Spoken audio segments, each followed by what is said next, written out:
Pemerintah akan menaikkan gaji aparatur sipil negara, khususnya untuk guru, dosen, TNI, dan Polri.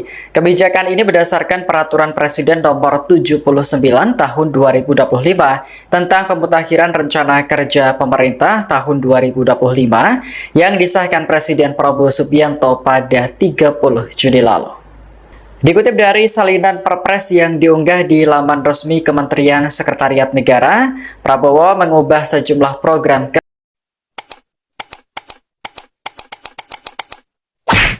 kerja lewat Perpres tersebut. Salah satu poin yang diubah adalah soal kenaikan gaji aparatur sipil negara. Dalam aturan terbaru, Prabowo menambahkan pejabat negara ke dalam daftar penerimaan kenaikan gaji selain ASN serta TNI Polri.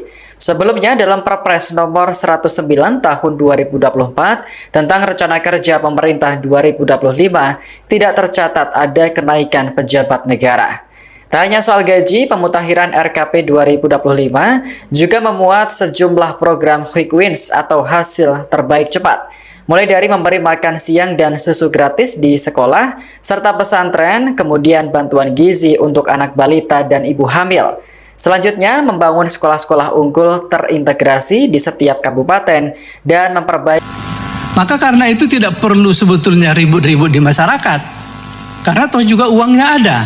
Kecuali memang yang dibantu ini betul-betul kaya, hanya ingin merasa hebat pemerintah membantu dia. Itu datanya penting. Tapi melihat pertemuan kita hari ini, Pak Ketua, rasanya bisa diselesaikan karena idenya ini semua dari berbagai KL mestinya selesai ini. Nah, yang untuk sekarang yang sudah ribut dan mengeluh, mereka dinonaktifkan, segera dinonaktifkan. Anggarannya juga ada masalah. Nanti sambil perbaikan. Diaktifkan dan kita bayar itu semua supaya masyarakat kita tidak lagi menjerit dan tidak menyalahkan kita. Ini saja Ketua, terima kasih. Assalamualaikum warahmatullahi wabarakatuh. Baik, terima kasih Saudara Rika.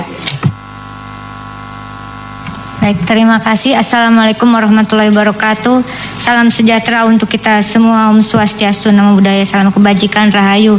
Yang saya hormati Wakil Ketua DPR RI Profesor Sufmi Dasko, Ibu Sari dan Bapak Saan Mustafa. Yang kami hormati pimpinan Komisi 8, Komisi 9 dan Komisi 11. Yang kami hormati Menteri Bappenas Republik Indonesia, Menteri Keuangan, Menteri Sosial, kemudian Menteri Kesehatan dan BPS Republik Indonesia. Terima kasih untuk kesempatannya. Saya tidak ada di komisi terkait, tapi saya diundang. Terima kasih karena sekarang di Komisi 13. Tentu soal sistem jaminan sosial nasional adalah soal HAM warga negara yang dimandatkan juga dalam peraturan di nasional kita maupun dalam peraturan internasional. Nah, oleh karena itu menurut saya kita kembali sedikit pada Undang-Undang 40 2004 yang mengamanatkan adanya kenapa kita bisa ada BPJS sekarang ini. Undang-Undang tentang SJSN ada prinsipnya 7, Undang-Undang kegotong royongan, kemudian prinsip nirlaba, keterbukaan, kehati-hatian, akuntabilitas, portabilitas, dan kepesertaan wajib. Lalu kemudian lahirlah Undang-Undang BPJS 25 Oktober 2011.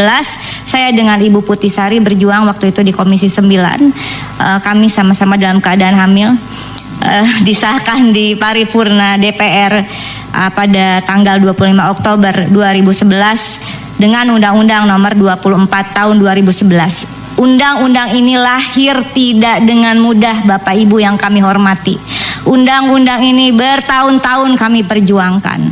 Dan kemudian lahirlah PP nomor 75 tahun 2021 tentang pelaksanaan program PBI Jaminan Kesehatan dengan sasaran utamanya fakir miskin, masyarakat tidak mampu, kelompok rentan yang ditetapkan oleh pemerintah. Dan saya teringat bahwa apa yang disampaikan oleh Presiden Prabowo pada saat pelantikan di paripurna DPR, bahwa tidak menginginkan lagi adanya kebijakan yang tidak berbasis pada data faktual atau berbasis hanya pada data statistik yang terindikasi tidak sesuai dengan kebutuhan real dan kondisi real rakyat Indonesia.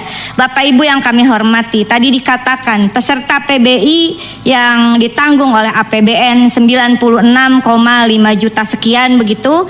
Dan kemudian tadi disampaikan oleh Pak Dolfi, pimpinan dari Komisi 11, sebetulnya ada 146 juta yang telah diputuskan penerima PBI dengan anggaran 58,9 triliun. Pertanyaan pertama saya adalah kenapa masih harus ada, tadi dari fraksi PKB mengatakan kenapa harus ada yang masih dibebankan pada APBD?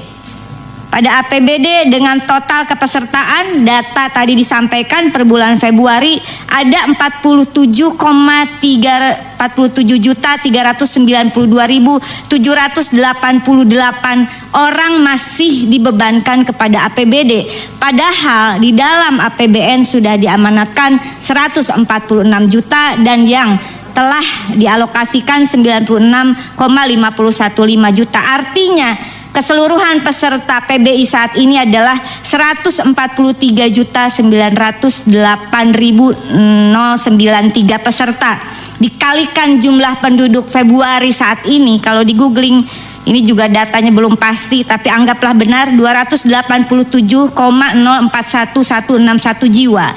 Artinya dengan prinsip yang tadi sasaran utama penerima bantuan iuran, dari 143,98 juta jiwa, artinya jumlah penduduk miskin Indonesia saat ini 50,31%. Bapak Menteri Keuangan, tentu ini bukan kondisi yang baik-baik saja. Kalau dikalikan ya, apakah ini data yang faktual? Karena kalau 50,31%, saya mohon masukan dari senior-senior Komisi 11, dari semua yang hadir di sini, apa kategori negara kita jika 50,31% tidak mampu? Sehingga menurut saya ini juga sangat tidak baik. Bagaimana sebetulnya Presiden Prabowo berupaya agar anggaran itu turun langsung ke desa, agar pendataan itu sebetulnya harus dimulai dari desa.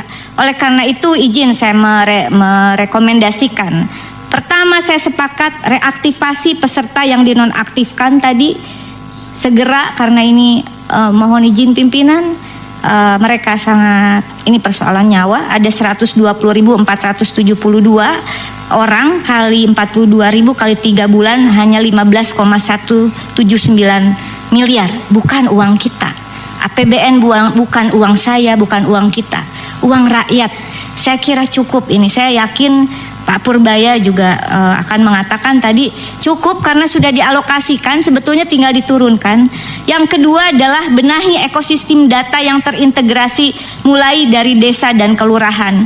Saya yakin bahwa anggaran tepat sasaran, jika data tepat sasaran, basis anggaran adalah data dasar negara begitu.